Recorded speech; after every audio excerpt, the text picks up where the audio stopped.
El Maximato. Preámbulo. El Maximato fue un periodo dentro de la historia de México comprendido en los años de 1928 a 1934. Los acontecimientos ocurridos dentro de este lapso son de gran relevancia, debido a la muerte de Álvaro Obregón, quien había ganado las elecciones del 1 de abril de 1928, y a su paso dio origen al mandato de Plutarco Elías Calles, a través de un partido en el cual se nombra jefe máximo de la revolución, acabando así la época de los caudillos. Antecedentes. Los acontecimientos precedentes al Maximato son definitorios para el entendimiento del mismo.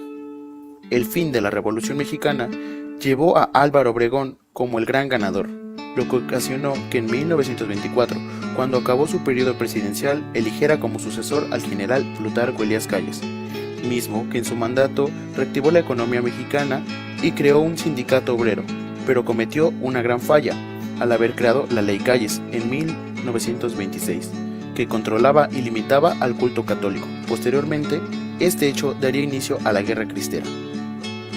Inicio. En 1928, Álvaro Obregón es asesinado mientras festeja su victoria como presidente. Este hecho crea sospechas sobre Plutarco Elías Calles, quien había declarado que se en contra de la reelección. Por estas causas, decide dar el puesto presidencial a Emilio Portes Gil, quien era un simpatizante de Obregón. Tras esto, Calles disipa las sospechas, pero la muerte de Obregón había dejado un vacío, pues ahora hacía falta una figura política representativa de la revolución, y en vista de eso, Calles, quien obtuvo cercanía a Obregón, y el movimiento fue nombrado como jefe máximo de la revolución, consolidando así el inicio del Maximato. Desarrollo del Maximato. Para este momento, Calles había creado un partido con el objetivo de mantener el poder y dirigir un gobierno, aún no estando en la presidencia. Esto sería a través de diferentes mecanismos dentro del mismo partido. Dicho partido sería el PNR, Partido Nacional Revolucionario. Calles había modificado la estancia presidencial, reduciéndola a solo 2 años. Con esto garantizaba la permanencia de su autoridad en el gobierno de Emilio Portes Gil. Se da la crisis de 1929, además del hecho que se otorga autonomía a la actual UNAM, llegando 1930. Es el momento de cambio de presidente. Entonces, Calles decide promover al embajador Pascual Ortiz Rubio. El hecho que Calles haya puesto en la mira a Pascual Ortiz Rubio, debido a que este no tenía ninguna relación ni apoyo por parte de políticos, lo cual presaba el mandato de Calles. Pero esto también tuvo reacción en contra, habiendo un atentado en su primer día de mandato.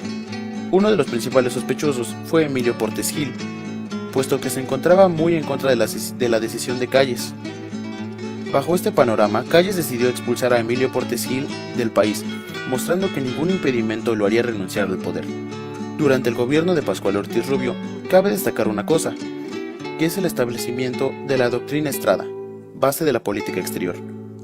Además, también se hizo más evidente la falsa autoridad presidencial al que se otorgaba, llegando a un punto donde la decisión del presidente era prácticamente irrelevante. Esto, por supuesto, que trajo consecuencias, siendo el mismo Pascual Ortiz, quien cansado de ser ignorado, inicia represalias contra Calles, como reemplazar gente de confianza por la suya. Calles, en respuesta, amenaza a Pascual Ortiz. Si este no se somete a su gobierno, Pascual Ortiz decidió aceptar, acabando así su periodo con más pena que gloria. Etapa final. En lo que denominó la etapa final, refieren a los dos últimos sucesos que marcan el fin del Maximato. El primero, siendo la presidencia de Abelardo L. Rodríguez, que cabe mencionar que su mandato pasa a ser algo intrascendente, y al segundo me refiero a la presidencia de Lázaro Cárdenas del Río, donde aquí su impacto fue tal que pasó a la posteridad como figura emblemática, y no es por menos, puesto que podríamos decir que es una de las pocas figuras históricas de las cuales podríamos sentirnos orgullosos. Ya habiendo introducido estos aspectos, retomaremos los sucesos históricos. Llegando en 1932, era momento de la sustitución presidencial, y para esto, Calles ya tenía pensado a su hombre de confianza, Abelardo L. Rodríguez.